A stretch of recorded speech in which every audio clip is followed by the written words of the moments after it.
सभी मित्रों को जय गौ मातरम।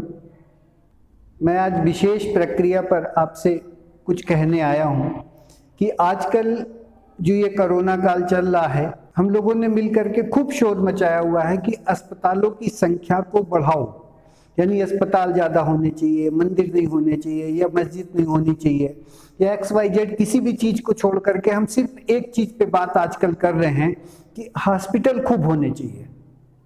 आप एक बात का विश्वास मान के चलो कि जितने ज़्यादा अस्पताल होंगे आप उतने ही ज़्यादा बीमार होंगे। उसके पीछे कारण है, और वो कारण ऐसा नहीं है कि मैं बयां करूंगा तभी आपको मालूम होगा।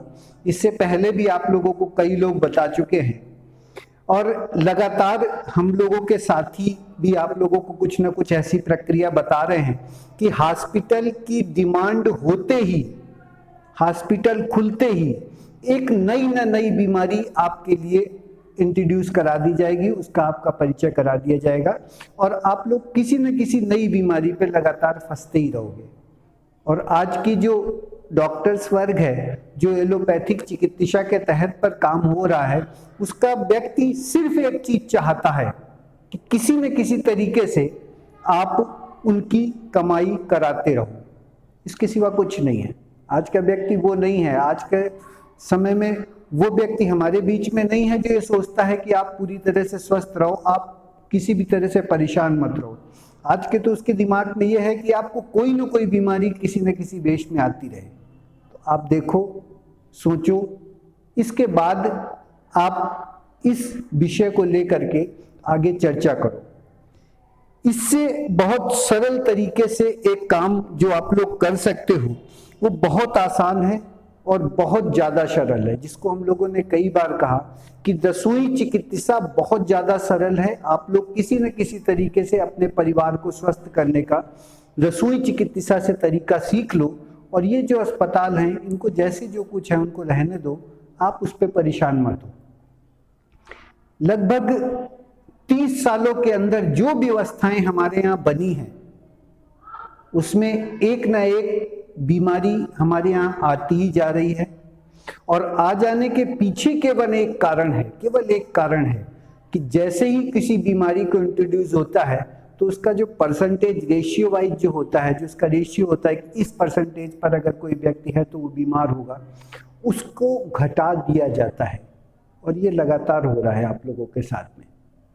इस पे बहुत डीपली न जा करके हम आज के विषय पे आए तो आपको ज़्यादा अच्छा से समझ में आएगा। तो आज के समय के हिसाब से बात करते हैं कि जैसे ही प्रक्रिया में कुछ साल पहले डेंगू आया तो डेंगू के साथ में जो प्रक्रिया हमको गिनाई गई कि डेंगू आ रहा है, तो डेंगू के साथ में आपके साथ जो भी प्रॉब्लम्स आ रही थी वो कहीं ना कहीं प्रॉब्लम्स थी कि फीवर आते ही प्लेटलेट्स कम हो जाते हैं। प्लेटलेट्स तो पहले भी कम होते थे, लेकिन वो जो प्लेटलेट्स हमारे यहाँ कम हो रहे थे, जो इस समय हमको बताए गए कम हो रहे थे, उसको रिकवर करने के लिए एक नया मेरे दिमाग में फिगर बिठा दिया गया। यहाँ प्लेटलेट्स की बात हो जाती। अभी प्लाज्मा थेरेपी खत्म हुई, प्लाज्मा में भी आप लोगों ने यही देखा, यही हुआ। उससे पहले भी हमारे साथ में एक खेल हुआ कि ग्लूकोज, जैसे ही कोई कैंडिडेट हमारे यहाँ का बीच का कोई अस्पताल पहुंचता था, डॉक्टर के पास पहुंचता था, सबसे पहले उसको ग्लूकोज दे दिया जाता था। वो ग्लूकोज थेरेपी अभी भी चल रही है। ग्लूकोज वाली प्रॉब्लम है, चलो मान लेते हैं कि ग्लूकोज हमारे शरीर में ज़रूरत है, लेकिन अब जो समस्या हमारे सामने आने जा रही है वो बसंत ऋतु में ऑक्सीजन की प्रॉब्लम आपके सामने आने जा रही है। और ये ऑक्सीजन की समस्या एक ऐसी समस्या आपके साथ बनाई जाएगी कि आप गलती से भी अस्पताल कहीं जाते हो, किसी को देखने भी जाते हो, तो डॉक्टर पकड़ करके आपको ऑक्सीजन लगा देगा। ये सिचुएशन आ जाएगी आपके साथ में। ये इससे पहले लगातार होता रहा है, इस बार भी होगा। और ऑक्सीजन को प्लांट लगा देने के बाद यूं ही नहीं छोड़ देंगे। ये ऐसा नहीं है कि ऑक्सीजन के प्लांट लगा दिए और ऑक्सीजन आपको ज़रूरत हो या ना हो वो उसको कोई यूज़ नहीं करेंगे, उसको वैसे पड़ा रहने देंगे। ये होता नहीं है यहाँ पर।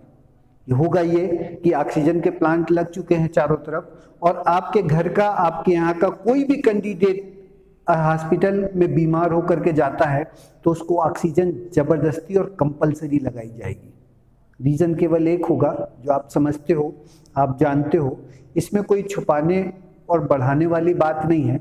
आप स्वयं इन सब बातों को समझ रहे हो, और अगर समझ रहे हो तो मेरी भी रिक्वेस्ट है, जैसे मेरे साथियों ने सबने लगभग रिक्वेस्ट करी है इस समय, मैं भी इसी बात की रिक्वेस्ट आप लोगों से कर रहा हूँ कि इस थेरेपी को नमन कर लो और आप रसोई चिकित्सा पे उतर आओ।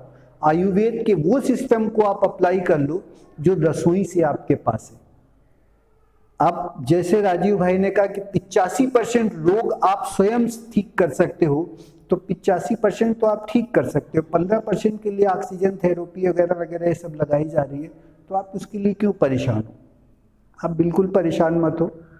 और सबसे पहली प्रक्रिया मेरी मानो तो यही करो कि आप केवल और केवल एक काम करो कि आप अपने जीवन में संस्कृति और सभ्यता भारत के तहत पर कैसे पर्यावरण वर्किंग करता है, कैसे सूर्य की गति होती है, कैसे दिनचर्या होती है, सिर्फ उस दिनचर्या को, उस ऋतुचर्या को थोड़ा सा समझ करके और भोजन को पहचान करके थोड़ी सी वर्किंग चालू कर लो, थोड़ी सी सिर्फ।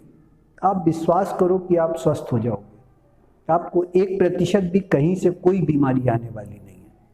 और ये यूं ही नहीं कह रहे हैं हम सब ये जो कह रहे हैं उसके पीछे हम लोगों ने लगातार प्रैक्टिकल करके देखे हैं कि जिस बच्चे को तैयार किया है, जिस माँ बाप को तैयार किया है, वो उस दिनचर्या मात्र को मान रहा है, उस ऋतुचर्या को मानता है, उसके सूर्य की गति के अनुसार अपने भोजन को, अपने पानी की प्रक्रिया को केवल ठीक कर रहा है और वो ठीक हो रहा है। तो कोई बड़ा कठिन काम तो नहीं है। लेकिन ये जो लगातार कोई ना कोई आकर के पार्टनरशिप करके अब एक साथ मिल बैठ करके हमारे यहाँ आ जाने के बाद ऑक्सीजन के प्लांट लगवा रहा है या कुछ भी करवा रहा है, आप इसको समाप्त करा सकते हो। बाकी किसी में हिम्मत नहीं है जो इसको समाप्त करा ले, नहीं तो ये अगले 5 सालों के बाद बहुत भयावह बन जाएगी। और इतनी भयावह बन जाएगी कि आप लोगों को नहीं, आने वाली पीढ़ी के लिए सिर्फ एक काम रह जाएगा कि वो कमाएंगे और इसके बाद ऑक्सीजन तक पे पैसा खर्चा करेंगे, श्वास लेने तक पे पैसा खर्चा करेंगे। अगर आज इस पर आप जागरूक ना हुए और इस पर कार्य हम लोगों ने ना चालू किया तो कल आने वाली पीढ़ी के लिए सच में ये बहुत बड़ा सरदर्द बनने जा रहा है। आप लोग थोड़ा सा सहयोग करो, थोड़ा सा साथ दो और थोड़ी थोड़ी इस चिकित्सा को सीख करके अपने आने वाली पीढ़ी को भी सिखाओ। बिना उसके कोई काम होने वाला नहीं है। मैं आवेश में आकर के, जोश में आकर के, सिर्फ आपको क्रोध में आकर के बात नहीं कह रहा हूँ, नहीं तो आवेशित मैं भी वैसे ही हूँ कि आप लोगों की अपनी गलतियाँ हैं और अपनी गलतियों को आप लोग स्वीकार नहीं कर रहे हो, लगातार दूसरे की गलतियाँ थोपते हुए चले जा रहे हो। आप सोचने को तैयार नहीं हो कि हम प्रगति के साथ कैसे जी सकते हैं। आप ये जानने को तैयार नहीं हो कि गंगा जल शुद्ध है या सैनिटाइजर शुद्ध है।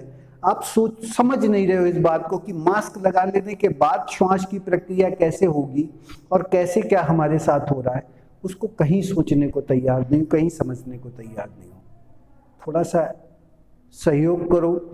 और सहयोग में एक दिवंगत आत्मा जिसको महर्षि राजीव दीक्षित हम लोग कहते हैं, वो हम लोगों के बीच आज नहीं है, लेकिन उनकी जगाई हुई जो बातें थी, जो प्रतिभाएं थी, वो आज भी काम कर रही हैं। आप लोग अगर साथ दोगे तो आगे बहुत लंबा काम हो सकता है। सभी को आभार है, सभी को धन्यवाद।